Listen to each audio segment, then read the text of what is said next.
Assalamualaikum warahmatullahi wabarakatuh. Kembali lagi bersama saya Ahmad Diki.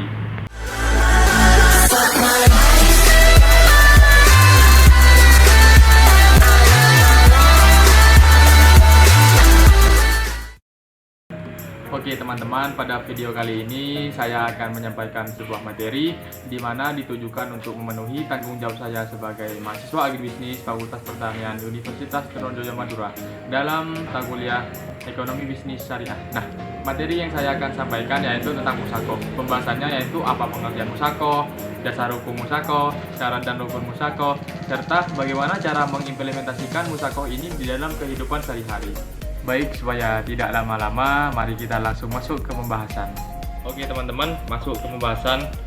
Poin yang pertama yaitu pengertian musako. Apa sih pengertian musako itu? Musako menurut etimologi yaitu suatu format penyiraman. Sedangkan menurut terminologi, musako adalah suatu perjanjian di mana menyerahkan pohon kepada penggarap kemudian dikelola dan hasil dari kelolanya tersebut dibagi dua dengan pemilik kebun dan juga penggarap. Nah, dari dua pengertian etimologi dan juga terminologi dapat disimpulkan bahwa musako adalah suatu perjanjian atau suatu akad di mana terdiri dari pemilik kebun dan juga penggarap, dan penggarap ini memiliki kewajiban untuk memelihara dan juga merawat perkebunan dan juga sawah yang telah dia garap, dan dari hasil garapan tersebut kemudian hasilnya dibagi menjadi dua kepada pemilik kebun dan juga penggarap tersebut sesuai akad yang telah disepakati sebelumnya. Poin yang kedua yaitu dasar hukum musako. Yang pertama, Al-Quran. Sesuai firman Allah dalam surah Al-Ma'idah ayat 2 yang artinya, dan tolong menolonglah kamu dalam berbuat kebajikan dan takwa, dan jangan tolong menolonglah kamu dalam berbuat dosa, dan bertakwalah kamu, sesungguhnya Allah amat berat siksanya. Quran surah Al-Maidah ayat 2. Dasar hukum yang kedua yaitu hadis dari Ibnu Umar.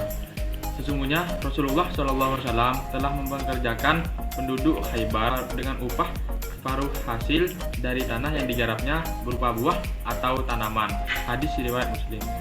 Dasar hukum yang ketiga yaitu ijma.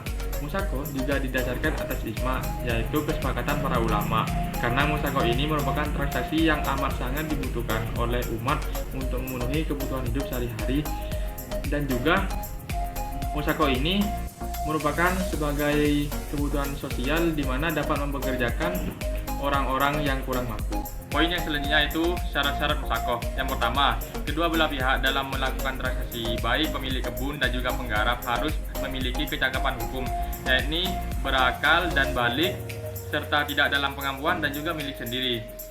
Syarat yang kedua yaitu objek. Objek yang digunakan dalam musako ini harus jelas terdiri dari buah atau tanaman yang berbuah dan juga menghasilkan, meskipun tidak berasal dari akar pohon yang kuat seperti melon dan cabai dan lain sebagainya. Itu bisa digunakan dalam objek musako, tidak harus akar yang kuat.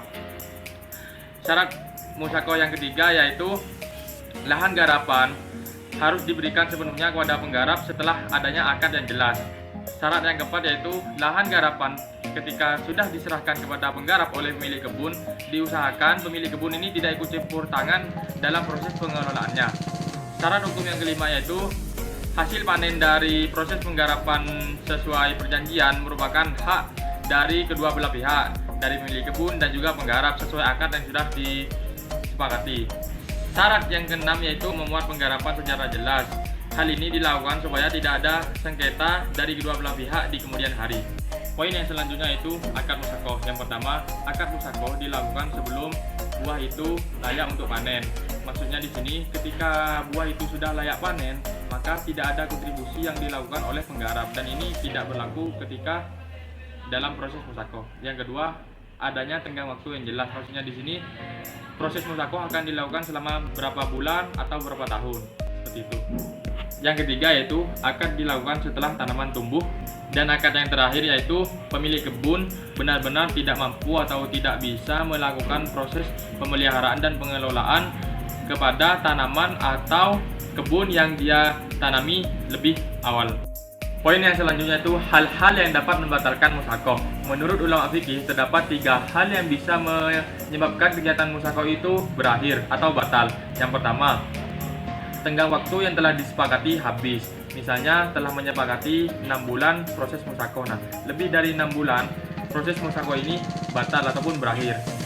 Yang kedua, salah satu pihak dalam kegiatan musyakoh meninggal dunia, baik pemilik kebun maupun penggarap. Dan yang terakhir, hal-hal yang membatalkan musyakoh yaitu uzur yang dilakukan oleh salah satu pihak, misalnya pemilik kebun ataupun penggarap melakukan pengkhianatan dalam proses musyakoh. Poin yang terakhir yaitu pengimplementasian musyakoh di dalam kehidupan sehari-hari ataupun studi kasusnya. Di sini saya mengambil contoh, saya pemilik kebun sawi, saya melakukan penanaman sawi selama 1 bulan dan sampai 1 bulan itu sawinya sudah tumbuh dan saya tidak dapat lagi melakukan proses perawatan dan pengelolaan tanaman sawi yang saya lakukan tersebut dikarenakan saya benar-benar tidak dapat melanjutkan kegiatan penanaman tersebut ataupun perawatan tersebut karena saya memiliki halangan yang tidak bisa saya tinggalkan sampai tanaman sawi tersebut panen. Maka dari itu saya memilih atau mencari atau bekerja sama dengan pihak penggarap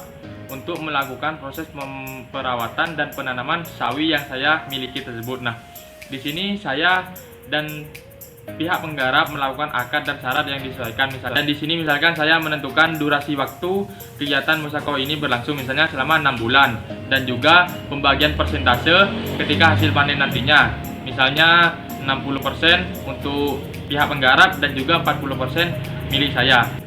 Mengapa lebih besar pihak penggarap? Karena di dalam Islam sendiri lebih menghargai orang-orang yang mengeluarkan keringat daripada orang-orang yang memiliki modal ataupun pemilik kebun seperti saya. Nah, ketika saya sudah sepakat untuk melakukan musyakoh dengan pihak penggarap, saya memberikan tanaman atau kebun yang saya miliki itu kepada pihak penggarap dan saya itu tidak bisa melakukan campur tangan atas apa yang telah dikerjakan oleh pihak penggarap, dan saya nantinya itu hanya bisa melihat hasil yang dirawat yang dikelola oleh pihak penggarap selama 6 bulan yang telah kita sepakati bersama. Nah, terlepas dari 6 bulan yang kita sepakati bersama dan itu merupakan sudah panen, maka kegiatan musyakoh kita, saya dan juga pihak penggarap itu akan dianggap selesai.